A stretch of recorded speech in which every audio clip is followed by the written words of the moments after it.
They say every city has a shadow, a presence that hides beneath neon lights and polished streets. But sometimes that shadow becomes real, and when it does, even the law begins to tremble. This is the story of the deadliest killer the modern world has ever known, a phantom no one could name, a ghost who left behind only silence. It began in 2004, in London. A man was found dead inside his penthouse apartment. No forced entry, no signs of struggle, just a single black feather resting on his chest. Detectives called it ritualistic, maybe symbolic, but it made no sense. Then, 6 months later, a diplomat in Berlin was discovered the same way, same position, same feather, same eerie calmness on his face. The media didn't link the two at first, but someone did. A data analyst working for Interpol noticed both victims were tied to an old defense contract involving secret funds that disappeared after a war no one wanted to talk about. If you're watching this, keep listening, because this is where it gets darker. Over the next decade, deaths began appearing across continents. Tokyo, Cape Town, Buenos Aires, New York. Different people, different professions, yet all connected by threads of corruption and power. Every scene carried the same mark. That single feather. Cameras never caught him. Forensics never found him. It was as though the killer studied the future, knew where to hide, what to erase, and when to strike. Investigators called him the Raven. The name stuck, spreading across underground forums and dark web threads. Some said he was an ex-operative betrayed by his own government. Others swore he was a myth, an idea invented by whistleblowers to scare the powerful. But deep inside Interpol's archives, an encrypted file labeled Project Eclipse contained dozens of redacted documents, all referencing an agent whose record was deleted from existence in 1999. By 2012, the Raven had become an urban legend. Governments denied everything. News outlets dismissed it as conspiracy. But behind closed doors, an international task force was formed. 12 of the world's best investigators, led by an aging French detective named Armand Duval. He was old school, patient, methodical, the kind of man who believed that even ghosts left footprints if you knew where to look. Duval noticed something strange.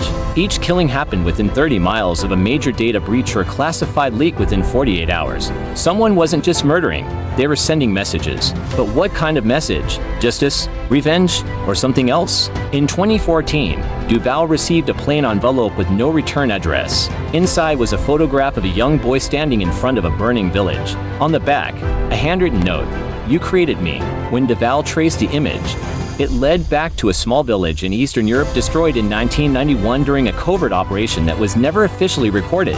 The only survivor listed was a boy named Alexander Vorin. No other records existed. That name became the task force's only lead. If you're still watching this, hit that like button, because what comes next changes everything they thought they knew about him. In 2017, a billionaire energy magnate was found dead in his private jet on the runway in Dubai. Again, no forced entry, no struggle, just a black feather placed neatly beside a glass of wine. But this time, there was something new. The plane's internal security system showed a brief glitch exactly 6 seconds before the moment of death. In that glitch, a silhouette, human-sized, moving like smoke. Cyber forensics revealed the glitch wasn't an accident. Someone had remotely accessed the security feed, inserted static, and wiped a trace. Whoever the Raven was, he understood technology better than the agencies chasing him. By 2019, whispers spread that the Raven had begun targeting not just the corrupt, but those who hunted him. 2 members of the task force vanished. Duval retired under mysterious circumstances. Officially, he died of heart failure a year later. And officially, his home was found ransacked, his computer destroyed, and a single feather pinned to his desk. A reporter named Lena Torres from Sao Paulo took interest in the case. She had covered organized crime and political scandals, but something about the Raven fascinated her. She believed his killings weren't random. They followed a mathematical pattern based on lunar cycles and equinoxes. Her theory gained traction online, and soon she became a target herself. In an interview she uploaded shortly before she disappeared, she said, "He's not a man. He's a consequence." By 2021, the world moved on. New wars, new scandals, new distractions. But then a strange post appeared on an encrypted social platform, a video showing a city skyline at night. A distorted voice spoke, "When corruption breeds, I return." And there it was again, the black feather falling slowly through the air. Within a week, a high-ranking official known for human rights violations was found dead in his mansion in Dubai. The pattern had begun again.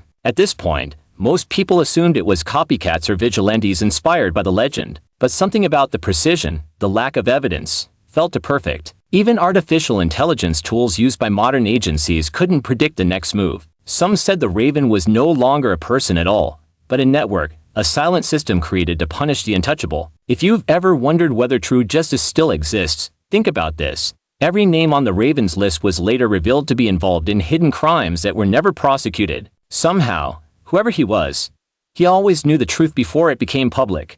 In 2023, a young cybersecurity analyst named Meera Patel stumbled across a series of encrypted messages on an abandoned dark web forum. They referenced the balance, a phrase linked to the old Project Eclipse files. When she decrypted one of the messages, she found coordinates a remote cabin in the Swiss Alps. Authorities sent a team. Inside, they found surveillance equipment, hundreds of printed photos of politicians, business leaders, and military officials, and on the wall, written in charcoal, "Justice is not blind. It's waiting." There was no sign of the occupant. But hidden under the floorboards, they discovered something chilling: a journal written in perfect English, every entry signed AVV. The last entry read, "They'll never find me because they made me. And when they forget me, I'll remind them." Investigators never released the contents of the journal to the public, but leaks suggested detailed every assassination, every reason, every connection. Some entries included detailed lists of future targets, people who, months later, suddenly vanished or died of natural causes. Even after this discovery, no fingerprints, no DNA, no trace of Alexander Vorin were ever confirmed. Facial recognition searches across global databases returned nothing. It was as if the man had erased himself from existence. By 2025, the Raven had become more than a killer. He was a myth, a symbol of fear and justice twisted together. Some citizens praised him for doing what the system refused to do. Others called him a terrorist. Conspiracy theorists flooded social media claiming governments secretly supported him to eliminate rivals. None of it could be proven.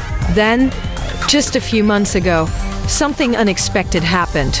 A video surfaced on an anonymous channel. It showed an old detective, Armand Duval, supposedly dead, sitting in a dim room. His face looked tired, haunted. He said only one sentence before the feed cut out: "You were wrong. He's not human anymore." People still argue about that clip, whether it was real, deep fake, or staged. But the timing was eerie. 2 days later, a powerful corporate lobbyist known for funding global disinformation campaigns was found lifeless in his London home. The police called it suicide. But on the windowsill, glimmering in the dawn light, lay a single black feather. If you've made it this far, tell me in the comments, do you think the Raven is real? Or is he just a story built from our hunger for justice? Because here's the part that nobody talks about. After every confirmed Raven killing, someone always received an anonymous donation, money wired from untraceable crypto wallets to orphanages, charities, and hospitals in the victims' countries. Whoever the Raven was, he didn't just kill, he balanced. And maybe that's why the world quietly let him exist. Investigators continue to chase ghosts. Every few years, a new task force forms, new theories surface. But deep down, people know they'll never catch him.